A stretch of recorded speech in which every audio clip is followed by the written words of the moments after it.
How's it going, everybody? Welcome to the GED language class at Desert Valley High School. My name is Francisco Mendez, and I will be your instructor for this course.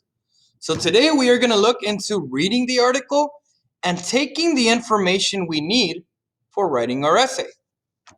So let's go ahead and begin. This is what you want to do. As I mentioned before, the articles you're going to be presented with are what we call pro-con articles.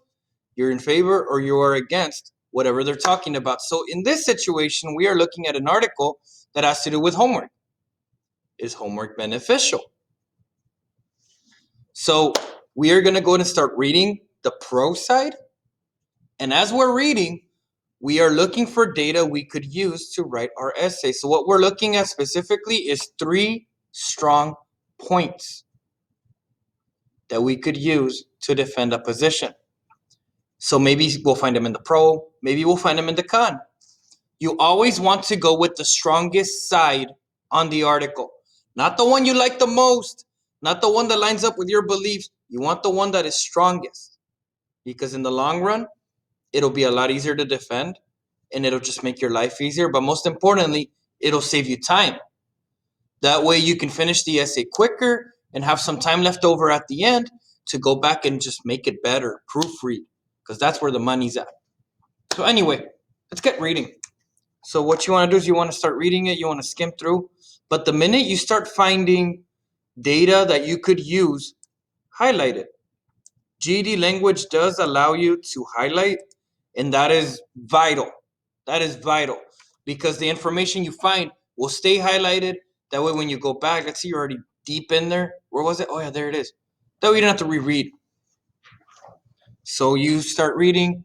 You always want to look for data that has, data. You want stuff with numbers. You want stuff with statistics. You want stuff with anything that is backed up by some sort of study.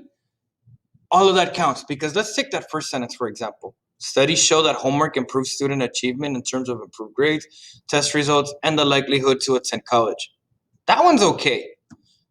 But the one we picked, research published, indicates that that is actual data. It's not just a statement. You always want the data.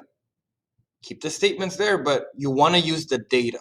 That is the evidence that you want. So we keep reading and we keep reading. We go on to pro number 2. I wonder if there's something here, and I just happened to find something. So I'll go ahead and highlight it. That way I don't have to memorize where it was at. And I keep reading and reading. And if I happen to find a third strong point, then this is where I'm going to stay. Otherwise, I will probably just go on to the next side and see if they have 3 strong points. I just found a third strong point. So that is where I'm going to stay. So I am going to stick with pro because I just found 3 strong points under pro. But before we're done, you do want to go and get 1 point from the opposing side. That is because at one point we will be writing a counter argument paragraph. But more on that when we get to that video. So once you found your 3 strong points, go in there and just find the first point you find or the weakest point you find in the other article, because we are going to counter it later on. So let me go ahead and highlight that a different color. Let's go ahead and highlight that. Lavender's nice, right? Goes well with the orange. And we're pretty much done for this video. So when you read your article, what you want to do is you are on the lookout for information you can use. You want to find 3 strong points and information that backs them up. Once you found those 3 things, you look for 1 more point in the opposing side, and then you stop reading. Don't worry about reading the whole thing because all you're going to do is waste time at that point. You're only supposed to defend one side. So most of your information is going to come from one side. You just took that information, so now we got to worry about planning the essay. But that is in the next video. So thank you for coming, guys. We will see you in the next one. Take care. Bye.